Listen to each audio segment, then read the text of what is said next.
Salve pessoal, se hoje é quinta-feira, hoje é dia de TBT aqui no A Mil por Hora, então você amiga, você amigo conectado e conectado, bem-vindo ao mergulho na memória, na história do esporte a motor em duas e quatro rodas no Brasil e no mundo. Hoje a gente vai homenagear um dos aniversariantes desse dia 7 de novembro de 2024. Você quer saber de quem que eu estou falando? Qual é a história que eu vou contar? A história é ótima, então depois da vinheta, segura aí que a gente volta para falar do TBT. Roda!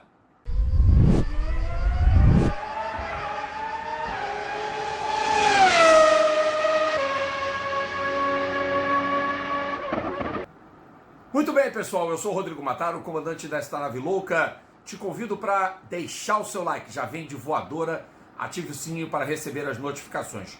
Quanto mais like, mais notificação, mais engajamento a gente recebe, crescimento orgânico do canal vai aumentando, os vídeos estão cada vez mais aparecendo como recomendações, então as pessoas estão achando o conteúdo do A Mil por Hora por conta de recomendações. Então muito obrigado a você que está inscrito, a você que está se inscrevendo agora e a você que já faz parte do clube de membros, com planos a partir de R$ 2,99, planos baratos para você poder nos ajudar a custear as nossas transmissões. A gente já teve aí dezenas de eventos esse ano de 2024, estamos negociando para 2025 manter o que a gente já tem no pacote. E claro, a partir de dezembro vem a temporada do Asian Le Mans Series com 3 rodadas duplas e 6 provas que vão definir os últimos carros que vão ganhar convites automáticos para as 24 horas de Le Mans de 2025. Muito bem, como falei que hoje é dia de TBT, hoje é quinta-feira, dia da recordação, e a gente hoje homenageia um piloto brasileiro que é muito pouco lembrado pela grande maioria da mídia, mas cabe falar dele aqui. Aliás, eu falei muito pouco desse ser humano extraordinário desde que o canal começou em 14 de dezembro de 2020. Inclusive, quando tive o encontro com essa pessoa em 2013, em Interlagos, ele foi tão gentil e foi um papo tão agradável, como ele é, a figura, por dentro, por fora. Ele exala uma aura de calma, de tipo assim, não se preocupe que vai dar tudo certo. E deu tudo certo naquela época, porque logo depois eu fui para o Fox Sports e foram 7 anos incríveis. Então, a minha homenagem, o meu carinho, o meu agradecimento pela existência dessa figura humana incrível chamado Alex Dias Ribeiro, o atleta de Cristo número 1 da história do esporte. E olha, não é nenhuma ironia, não vamos tratar disso com ironia, até porque a fé do Alex tem que ser respeitada, assim como a minha, assim como até de quem não acredita, de quem não tem fé. Todo mundo merece respeito e consideração. O mineiro de nascimento, Alex Dias Ribeiro, foi parar em Brasília e por um desses acasos do destino, o caminho do Alex se cruzou com o de outros 3 candangos, entre aspas, o João Luiz da Fonseca, lembrei agora, porque eu faço em roteiro os vídeos, tá? João Luiz da Fonseca, Zeca Vassalo e Eládio Toledo Monteiro. Eles mais o Alex montaram a lendária oficina mecânica Camber, que é até hoje uma referência não só da preparação de carros dos anos 60 lá em Brasília, como também do próprio automobilismo brasileiro. Até porque, além do Alex, outras 2 figuras também passaram por lá. Os tais de Nelson Piquet e o Roberto Pupo Moreno. Tá bom para vocês? Alex mineiro e 2 cariocas se radicaram em Brasília e saíram de Brasília para as pistas do mundo afora. O Alex primeiro, porque um pouco mais velho, o Alex nasceu em 48, completa, portanto, hoje, 7 de novembro, 76 anos de idade. E o baixinho dirigiu o Patinho Feio, que é um protótipo, que é uma autêntica trapizonga, feito com os restos de um Fusca detonado. Depois correram com um protótipo chamado Camber, que foi financiado por um tal de Luiz Estevam. É pena que eu não tenho madeira para bater, e se eu bater aqui, talvez o áudio atrapalhe. Luiz Estevam, aquele mesmo que vocês estão pensando. E depois o Alex fez 3 anos de Fórmula fora aqui no Brasil. Foi parte da turma do primeiro Campeonato Brasileiro em 71, no ano que eu nasci. Então eu era bebê e o Alex Dias Ribeiro já estava alçando o voo rumo à Europa, depois de ter ganho o Campeonato Brasileiro de Fórmula 4, com o Bino da equipe Hollywood, a equipe do Anísio Campos, do Luiz Pereira Bueno. Salvo engano, e espero que alguém me corrija no chat se eu estiver enganado, Os motores do carro do Alex eram preparados pelo Elísio Casado e logo depois, vejam vocês, o Clóvis de Moraes, que era o grande adversário do Alex, pegou o patrocínio da Hollywood e seguiu com a equipe até 1975, mas aí como piloto e preparador. O Mandrake Clóvis de Moraes, um dos grandes da sua geração. Aí o Alex já estava na Fórmula 3 britânica, fez 2 anos de Fórmula 3, no primeiro com o GRD, depois com o March, na equipe oficial de fábrica. E aí o Alex é protagonista, não só de belos momentos no Campeonato Britânico, que estava num nível muito elevado. Tinha ele, tinha Gunnar Nilsson, tinha Dennis Sullivan, Patrick Neve, Ingo Hoffman e Ed Shearer, como também de alguns momentos bem atrapalhados, como ter batido com o Tony Bryce do GP de Mônaco, e claro, a imprensa britânica caiu de pau do Alex, porque ele vendeu caro uma ultrapassagem na preliminar da Fórmula 1, e eu, se estivesse no lugar dele, teria feito igual. Mas em Anderstorp, depois de um pneu furado, o que é que me faz o Alex? Vem no meio da briga do Connie Anderson com o Gunnar Nilsson e acaba batendo com o Gunnar Nilsson. E a vitória caiu no colo do Connie Anderson, que era com quem o Gunnar Nilsson tinha a maior rivalidade entre os suecos da época, porque o Rony já era uma entidade. E apesar de tudo isso, o Alex de Gibeiro cresceu como piloto e foi para a Fórmula 2 europeia. Assinou um contrato com a Martin Engineering e era o piloto praticamente oficial de fábrica, era ele e o italiano Maurizio Flamini. O Maurizio Flamini era tido como a grande esperança italiana. Só que o Alex de Gibeiro foi muito mais consistente do que o piloto italiano, que se apagou no meio do campeonato, embora tenha vencido 2 provas. E o Alex era talvez o único piloto à altura da briga com os 4 mosquiteiros franceses, que foi como Jean-Pierre Jabouille, René Arnoux, Patrick Tambay e Michel Leclerc eram chamados. O Jabouille e o Leclerc eram da equipe Elf Switzerland, no carro amarelo que o próprio Jabouille projetou e correu com o motor Renault. Assim como também andavam com o motor Renault o Arnoux e o Tambay, só que com um carro projetado por Renato Tico Martini, era a equipe Martini Elf. E foram os 4 primeiros, todos franceses, com motores franceses, e o Alex de Gibeiro foi o 5º do Campeonato Europeu, o melhor BMW, o Best of the Rest, com 4 pódios, e piloto do ano da BMW em 1976. Aí era uma honraria daquelas que qualquer piloto emolduraria na parede para sempre. E por conta dessas ligações do Alex com a Fórmula 1, que já estavam também pelo Moco, pelo Emerson Fittipaldi e tudo mais, no meio do ano de 76, o Carlos Reutemann assinou com a Ferrari e o Bernie Ecclestone mandou o argentino embora. Nessa história, o Moco interveio e o José Carlos Patti chamou o Alex para uma conversa e para um encontro com o Bernie Ecclestone.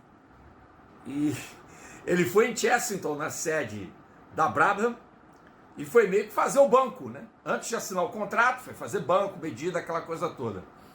Quando ele senta no carro, é uma gargalhada só, porque o Alex praticamente ficou escondido no castelo do cockpit. Quem viu a cena deve ter rido um bocado daquilo. Mas o Alex não achou nada engraçado quando ele entrou no escritório do Bernie Ecclestone e leu os termos do contrato. O contrato que o Bernie Ecclestone ofereceu para o piloto brasileiro era aquele contrato padrão com que ele já tinha dispensado o Richard Roberts, já tinha dispensado o Rick Von Oppel e dispensaria o Larry Perkins, que pegou essa bananosa e que o Nelson Piquet assinou no fim de 78. Que era um contrato do tipo: eu te pago um fixo, 200 mil, você traz patrocínio, é um contrato de 3 anos e eu me reservo ao direito de te demitir na hora que eu quiser. Ou seja, se o Alex de Gibeiro não mostrasse nada a bordo do Brabham Alpha de 12 cilindros opostos, adeus carreira. Porque o Bernie queimaria o Alex de Gibeiro, como ele queimou o Roberts, como ele queimou o Von Oppel, embora esses dois aí não fossem mesmo do ramo, e queimou o Larry Perkins, que era um piloto australiano, dizem, tremendamente promissor, que tinha ganho Fórmula 3 europeia, e estava andando na Boro, andando razoavelmente bem. A história da Boro cabe um TBT qualquer hora dessa também. Enfim, o Alex não assinou. E deixou o Bernie Ecclestone puto da vida. E aí o Max Mosley, que era também o secretário-geral da Associação de Construtores, a FOCA, que tinha sido recém-formada, deu um conselho pro Alex Dias Ribeiro. Olha, leva macacão e capacete, porque de repente surge uma oportunidade para você estrear na Fórmula 1. Nunca se sabe, né? Vai que alguma equipe precisa. Isso era véspera do GP dos Estados Unidos de Watkins Glen, na penúltima etapa do campeonato. Agora já não me recordo bem. Mas certo é que a Hesketh, que era uma equipe que no ano anterior chegara a ganhar corridas e que perdeu o prazo de inscrição para o campeonato de 76, porque o Lord Alexander Hesketh decretou a sua insolvência, ou seja, Hesketh tinha gasto o que podia e o que não podia para montar uma equipe em 3 anos para James Hunt. Correu com carros March, depois com projetos de Doc Harvey e Postlewaite Waite, fez o Hesketh 308, fez o 308C, o 308/2 e o 308/3, que depois virou o 308D, salvo engano, acho que é isso. E aí, a equipe não fez a inscrição para a Fórmula 1 em 76, o Lord não se opôs que o Bubbles Horsley, que era seu braço direito, pegasse o espólio do time, o nome não podia ser trocado, e a Hesketh passou a participar do campeonato a partir da fase europeia, a partir do Grande Prêmio da Espanha. Ela não veio para o Brasil, não fez o GP da África do Sul em Kyalami, não estava em Long Beach, e aí a temporada da Hesketh começa com o Grande Prêmio da Espanha em Jarama, quarta etapa do campeonato. E aí havia Harald Ertl, um popular piloto austríaco que usava bigodes a Salvador Dalí, barbudaço, já falecido. Guy Edwards, que se tornou psicólogo, acho, e um grande captador de patrocínios. Aliás, foi o Guy Edwards que levou a Silcutt para a equipe Jaguar de Tom Walkinshaw. Posso estar até confundido com o Bernard The Driver, mas um dos dois era psicólogo. O Guy Edwards também correu na equipe do Gran Hill nos anos 70. Rolf Stommelen fez uma ou outra prova pela Hesketh. Mas a dupla normal era Harald Ertl e Guy Edwards. E tem uma história engraçada do GP da Itália, onde o Bubbles Horsley recebeu um cheque de $13 mil para ceder a vaga do grid, que era do Guy Edwards, para ou o James Hunt ou o John Watson. Um dos dois correu pagando para Hesketh $13 mil pela vaga. E aí, claro, o Guy Edwards não participou da prova.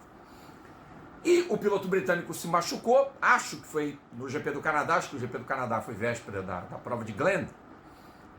O Glen teria sido a penúltima etapa da temporada de 1976.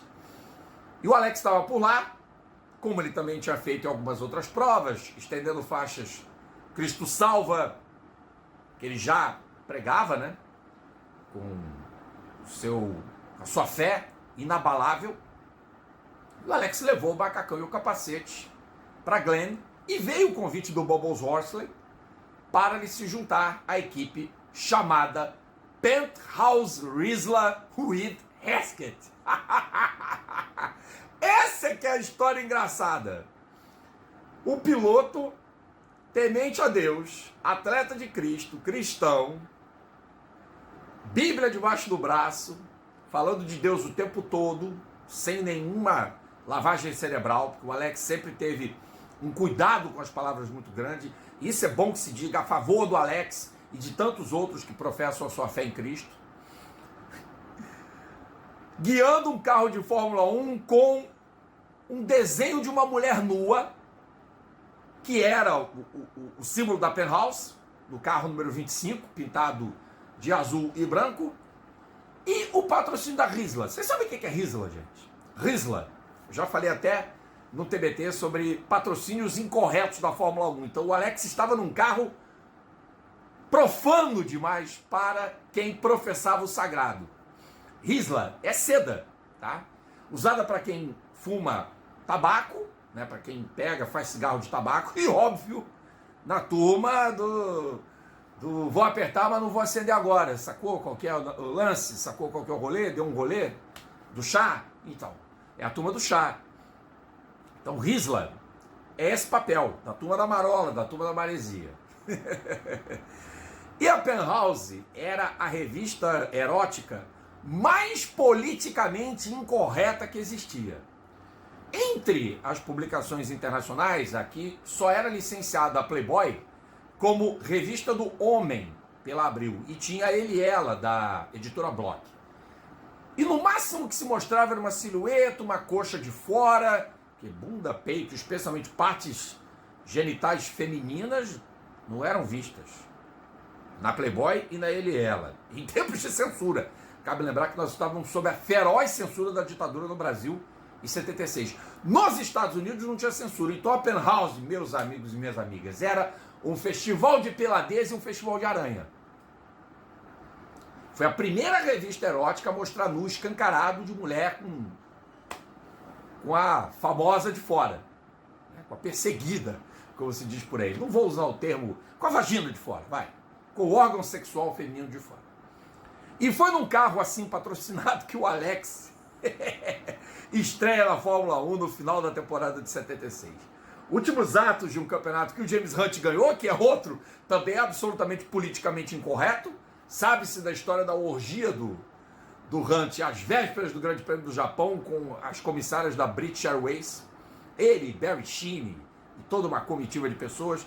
Mas o Alex, sempre solícito, sempre simpático, pegou toda a turma, toda a entourage da Hesketh e num carro absolutamente mundano como todo o universo que o cercava, todo o universo hedonista, todo o universo mundano do automobilismo, o Alex presenteou os seus mecânicos com bíblias. Eu não sei se algum deles guardou a bíblia que foi presenteada.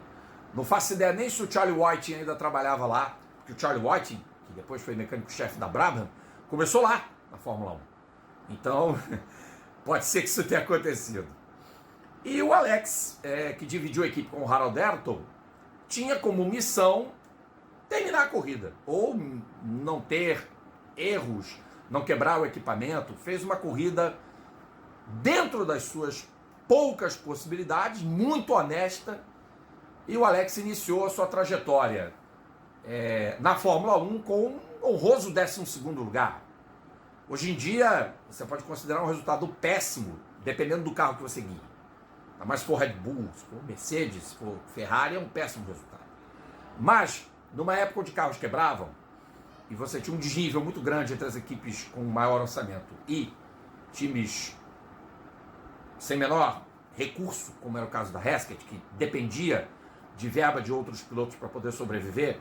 O Ayrton tinha lá os próprios patrocinadores, o Edwards conseguiu, acho que foi até o Guy Edwards que captou essa verba da Penthouse da Risla, e andou com esse carro politicamente incorreto junto com o Alex Wolfstomen. Então, o Alex fez uma corrida muito sólida dentro das possibilidades. E claro, veio a oferta de andar na March para 1977, a March que vencera corridas, pole position fez com o Ronnie Peterson, parecia o melhor dos mundos. Mas quem conhece a história e a trajetória do Alex sabe que o buraco foi muito, mas muito mais embaixo. Para um cara como o Alex ter perdido a paciência com o Mosley, quando trabalharam juntos na March na Fórmula 1, onde ele foi reduzido a nada, foi comparado a Mike Borler, Alex Solleroig, Lela Lombardi e tantos outros de menor nível. Nossa, uma carta que o Mosley escreveu para o Alex é absolutamente, sabe, é chocante que um cara que era dono de uma escuderia tenha dito para ele: você não tem nível para ser piloto de Fórmula 1. Tudo isso depois de ter aconselhado o Alex a andar de Fórmula 1 pela Hesketh. Isso é surreal. Beirou o surrealismo a campanha do Alex de Ribeiro na March, que em 17 provas de 77 ele conseguiu largar em 9, ou seja, em pouco mais de 50% das corridas. De 20 provas em que o Alex esteve inscrito para disputar Fórmula 1, ele só largou em metade dessas 20. Então, é muito triste ver que um piloto que tinha um potencial imenso acabou não tendo mais oportunidades.